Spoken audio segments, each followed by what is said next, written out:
Hi everyone, warm welcome to Prime Business with me, Pius Kojo Baka. To our very first story, telecommunication giant MTN has recorded some significant loss in its subscriber numbers for the first half of this year. Now, the telecom player puts the loss at almost 5 million subscribers ending June this year due to the same re-registration exercise. There is more in the following report. The significant loss puts the current subscriber base of MTN at 27.3 million ending June this year. MTN in its financial accounts for half year noted that as part of the regulatory directive, it was required to deactivate 5.4 million SIMs by the end of May this year. However, based on the extension, more than 400,000 had their lines restored. MTN was, however, quick to add that the full impact of this disconnection exercise will be felt in the last half of this year. The financials also revealed that data and mobile money continues to be the major driver of MTN's record profit for the first half of this year. The total number of mobile money accounts for half year stood at 14.2 million, whilst active data subscribers was 14.1, ending June this year. Economist Dr. Patrick Esumen is predicting that commercial banks will struggle to recapitalize due to the impact of the domestic debt exchange program on the financial sector. His comment is coming at a time rating agency Fitch has warned that the huge losses imposed on bondholders under the domestic debt exchange program has significantly weakened the banking sector's capitalization. But the central bank itself made a significant loss of about 60 billion cedis as a result of the DDEP. Now, reacting to this development, Dr. Esumen believes it will take a while for banks to recapitalize. I think that, if there's any immediate increment in the capital requirement, there will be a little bit of struggle for some of the banks. There's no two ways that the domestic debt exchange has weakened the banks in some sense, but also, it's not just what was closed in the exchange that was closed back in February. We know that new debt exchanges being mooted by the government, and you get a sense that all of this will bring further weaknesses within the banking system. When the Bank of Ghana released the data in relation to the last MPC meeting, we do see that credit growth to the private sector has more than about halved, compared to the previous year. So we've already seen that impact on the credit to the private sector is being manifest within the economy already. And again, we've seen the Bank of Ghana itself make losses of about 60 billion cedis. What will be the effect on the central bank lending to commercial banks going forward? I don't really think that particular loss will significantly impact its ability to manage the financial system, whether through overnight lending or not. I think, we have to understand that where this loss has come from. It is because, the central bank had to absorb a lot more deeper losses from the domestic debt exchange, as the bank has explained, whereas the ordinary Ghanaians and other institutions, they didn't really see a cut in their principals. The Bank of Ghana had to take a huge cut in the principals, in addition to, other losses. Finance Minister Ken Ofori-Atta is asking state-owned institutions to complement the effort of government in ensuring macroeconomic stability. According to him, government is determined in ensuring a robust economy amidst the current economic downturn. Hence, institutions should not relent in their efforts to support themselves. He was speaking at the 70th anniversary launch of GCB Bank PLC. The Finance Minister at the anniversary launch reiterated government commitment in supporting banks to bounce back. He, however, commended the efforts of GCB Bank PLC in contributing to the national development agenda. I reaffirm our government's commitment to creating an enabling environment for the financial sector to thrive. We'll continue to implement policies that foster economic growth, financial stability, and inclusivity. It has been a challenging year and I described it in the media review as a period in which we all have been bruised, we have been battered, and we have been broken. However, we stood firm, resolute, and resilient. And this is what GCB should continue to be. So clearly, it has been a very challenging year. What matters most, however, is that our respective institutions, and we as government and GCB, were not deterred by our circumstances. Managing Director for GCB Bank PLC, Kofi Adumaku, maintained that the bank will continue to improve on its customer experience. We have also strategically increased our investment in the retail business in tandem with the growth in disposable incomes of individuals. Through our innovative digital channels, we successfully cater for our discerning retail customers and will continue to do so. So, for the second time today, I welcome you all to our 70th anniversary and back to the promised bank. The anniversary is under the theme 70 years of providing unraveled financial solutions towards the socioeconomic development of Ghana. And to more stories, players within the real estate sector are optimistic the Real Estate Act, as well as a proper regulatory framework, will support the operations of the sector to expand. According to lawyer and engineer Theophilus Ejimega, the move will aid in the fight against money laundering within the industry and sanitize the operations. He spoke to Joy Business at the official opening of Southern Land Bank Limited. The introduction of the Real Estate Act is to streamline the operations of real estate agents and brokers for better organization and accountability. According to engineer Theophilus Ejimega, players should desist from activities that will affect the growth of the sector. The Real Estate Act is a game changer. I see it to be something that will make it that people who use real estate as money laundering conduits will be aware that the law now prohibits something like that. They will be caught. Now, it also makes it that you don't just go to anybody for the person to say, I'm an agency, I sell. No, you need the license before you do that. And when you don't do that, there is a penalty for it. It's up to a jail term up to 5 years or a fine. That is it. So that will be a real changer in terms of the real estate agency. Managing Director of Southern Land Bank Limited, Agnes Jan AJ, called for more partnerships within the space. The best investment anybody can do in this world today is to invest in land. So I'm going to talk a bit about land this afternoon. I know you all believe that land ownership over the years has been very challenging and very stressful, with a lot of uncertainties and heartbreaks. And I believe that we at Southern Land Bank have taken all your concerns into consideration and brought closure to all your concerns regarding security and litigation in acquiring land in Ghana and across Africa. The company says Land Bank is necessary since land acquisition is a major factor contributing to Ghana's housing challenges. Now, the Ghana Free Zones authorities are appealing to businesses in the export-oriented space and other service providers to join the new licensing regime, which gives them the opportunity to enjoy some incentives from the authority. According to the Chief Executive, Mike Okwe Jr., the new licensing concept allows all export or service that deliver about 70% of goods outside the country to be part of the scheme, irrespective of their locations. He spoke after engaging the Association of Ghana Industries in a meeting.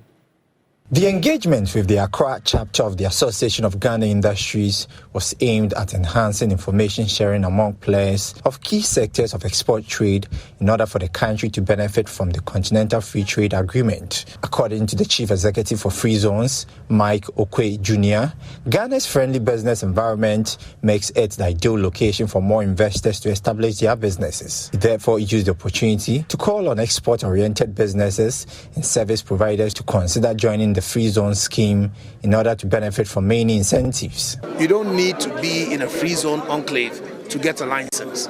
You can be around your area or the source of your raw material. So if you are doing share and you want to be located in the north, you can be in the north but have the license and not be in the location to be a free zone company. Another thing that we also want to inform the Ghanaian public about is, if you are doing 70% of export, then you are welcome to come and get these monetary incentives or the non-monetary incentives. When you come, we'll go into detail depending on the kind of company you have. Because your company may be a manufacturing company, different sets of rules apply. Your company may be a services company, different sets of rules apply. But we are even inviting more service companies to come. Why? Ghana has been said to be the second most peaceful country in Africa as per the Global Peace Index. Chairman for the Greater Accra AGI, Chona Makpelu, described the meeting as a very fruitful one, which afforded an avenue for captains of industries to share their challenges with the authority. I thought it as a crucial and a strategic attempt to collaborate with the free zone in order to have most of our members have their companies as free zone companies. Today's meeting is essentially to expand the relationship and to really understand what it takes to become a free zone company. So it'll be very fruitful. As a result of these conversations, a lot of things were revealed. For example, that 70%, you need to be able to export 70% of your products, and also there's no revenue threshold. What it means is that most of our SMEs are able to enroll as free zone companies.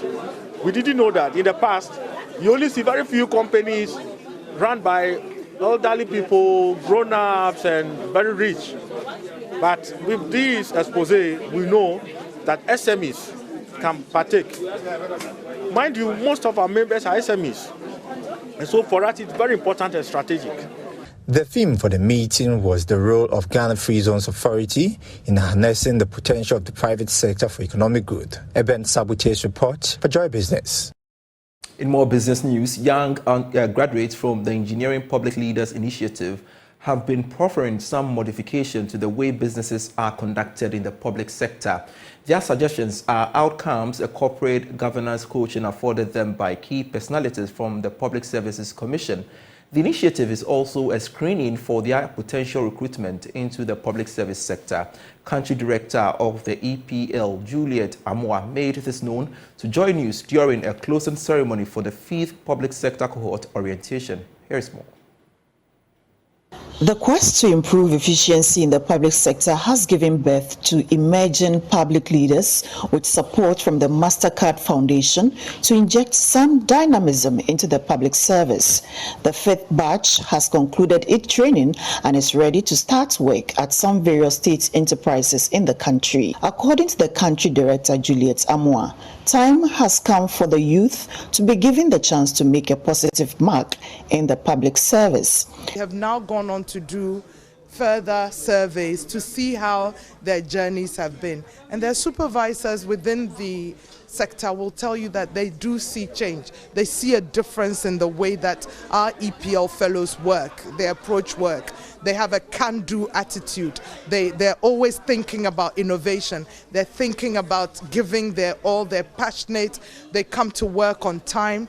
When they're faced with ethical dilemmas, they're able to take great decisions, and overall they're more resilient than the average graduate who has not come through our program. So I do think that we're making some change. It's not big, hairy, audacious changes, but you do see incremental changes, and we're hoping that long term, rather than short to medium term, we will see the change that we want to see. Lead for Transition at MasterCard Foundation, Sylvia Kuchebe, has also been explaining the scope of the initiative. This partnership allows us to recruit a cohort of 550 young people in Ghana, Liberia, and a few other African countries to put them through a public service fellowship. The whole aim is to cultivate a new generation of public sector leaders, basically, and make sure that young people are in the public spaces and the spaces where decisions are being taken, and their leadership is also being nurtured so that in future they can take up the reins of public service and lead in various spheres of life. Some of the beneficiaries have been sharing the experiences with Joy News. We have learned to act ethically, think critically, and drive change in our various communities, no matter how small it is. We've learned from time management how to think critically about policies that affect change and bring about sustainability. We've also been taught about collaboration, teamwork, which is very essential. A lot of people complain that in the public sector it's all about one man takes all. But here we have been groomed, and we are actually going into our various workplaces to be impactful people, to be change drivers, to be the ones that are actually the future. We were instilled some values, we were instilled some soft skills, we were instilled some technical skills as well, which is going to make us very valuable. It's going to make us a valuable asset in the public sector space. And all these soft skills, hard skills that we've learned is something that's not just going to stick with us, but we are meant to disperse, we are meant to come into contact with people in the public sector and make sure that they are influenced by our values, and then it continues spreading, and then very soon we'll have a very, not perfect, but near perfect public sector, which is a very effective one. Thank you very much. In a bid to foster energy consciousness and empower the youth with valuable knowledge on sustainable energy usage, the Public Utilities Regulatory Commission is undertaking a tariff education program in public universities across the country. The initiative aims to educate students on the complexities of energy tariffs, pricing structures, and the importance of responsible energy consumption. Executive Secretary of the PURC, Dr. Ishmael Aka, says the move by the Commission is to demystify the tariff regime in the country. There is more in this report. Energy tariffs are a critical component of any nation's energy sector as they directly influence consumer behavior and energy consumption patterns. In Ghana, like many other countries, tariffs play a significant role in determining electricity and water prices for domestic, commercial, and industrial consumers.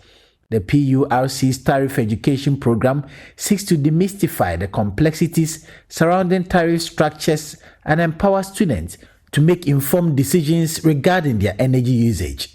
Dr. Ishmael Aka is the Executive Secretary of the PURC. We have three main reasons. The first one is to explain what we consider in determining the tariff. The second one is to encourage consumers at least to use electricity efficiently. And the third one is to provide a platform for students to also ask questions, engage us, and provide recommendations and suggestions to us. So we came to Cape Coast Technical University today. One of the key things we mentioned was that we have two tariff windows at PURC.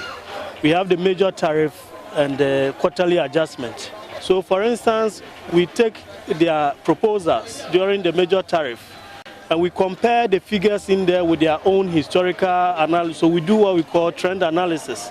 So last year they bought a transformer, let's say at 2 million. If this year they are making a proposal and they are telling us that the transformer will cost 5 million, we question them, we compare and do other things. We also compare the prices with regional similar utilities in the region across Africa, so that at least we can have a very good price consumers will not burden consumers. And finally, we also go to the market to do a market survey so that we can compare the prices. Dr. Aka believes when students are empowered, Ghana's energy consumption space will be the better for it. So every quarter, what we do is that we compare what we forecasted for 3 years against what is happening in that quarter. So for instance, when we're doing the major tariff review, we said the exchange rate was 5 cedis to $1. But maybe after a quarter, it has moved to 8 cedis to $1. What we do is that we compare what we used and take the difference and either add or subtract from the tariff. If we also said the exchange rate will be 5, but it's now 2, then it means that the cedi has gained, so we have to also reduce the tariff. So we do these reviews to ensure that ECG, the transmission companies, and the generating companies have enough to cover their costs of operating and their cost of maintenance and cost of investment. some of the students shared their experiences with Joy News. Actually, I'm a procurement student. This program was so lovely. We were educated about how electricity and water system works, and then how we can also measure the consumption rates in our homes. So it was so lovely. It was so lovely, and then we really enjoyed it. Really enjoyed the program so much. The organizer for the procurement department, and this program, we really like the program because we have learned a lot, and we have learned how the Ghana water company and how the electricity, how they operate things. And I think nowadays we are going to understand when they bring a new things on board. We really thank you people. I say God will bless you, and we are expecting more. Okay, this program has taught me a lot, that I don't waste energy because I'm going to pay for it. I don't leave things on when I'm not using it. Example is leaving my TV on, coming for lectures. So when I do all this, I'm going to consume less and I'm going to pay for less. The PURC's initiative to educate the youth on energy tariffs is expected to yield several long-term benefits for the nation. Reporting for Joy News, Richard Kojonyako. The National Lottery Authority has projected a 1.4 billion Ghana cedis for the gaming industry to support economic growth through various partnerships. According to Director General of the authority, Samuel Awuku, the introduction of innovative and exciting games will aid in raking in more revenue and create business opportunities through the operations nationwide. He was speaking at the official launch of Game Park Limited. Game Park Limited is licensed to operate lottery in Ghana as a third-party collaborator to the National Lottery Authority. At the launch, Director General Samuel Awuku called for more collaborative effort through gaming to support revenue mobilization. Game Park, you've been knocking on our doors for the last 2 years. And I'm excited that you were able to go through these rigorous processes that do have the Honorable Dr. John Kuma and myself sitting on the board as well. As a regulator, we offer an even playing field. And we believe that as our third-party collaborators, our belief is that your new game, which is the Pick 4, which can be played online and via USSD, with as low as 1 Ghana cedi, will inject some excitement into the Ghanaian lottery space. Executive Director of Game Park Limited, Bibi Bright, said Game Park would uphold the highest form of integrity for patrons to have the needed trust. As a third-party collaborator licensed by the National Lottery Authority, Game Park is a wholly owned Ghanaian company. The company draws its experience from its technical service provider, Supreme Ventures, the premier gaming and entertainment provider in the Caribbean and in Jamaica. In search of a partner, not only did Supreme Ventures stand out due to their 20 years and over of experience, Supreme Ventures is also listed on the Jamaican Stock Exchange since 2006, and it has provided exciting games, products, and solutions through its extensive distribution network. The launch of Game Park Limited is a pivotal moment in Ghana's gaming industry, raising expectations for an innovative and trustworthy lottery platform that is poised to redefine the gaming landscape in the country. And that's all we have for you in this package by way of Prime Business. With me, Pius Kojobaka. You can get great stories on myjoyonline.com/business. We've got some international business for you, after which Prime Sports.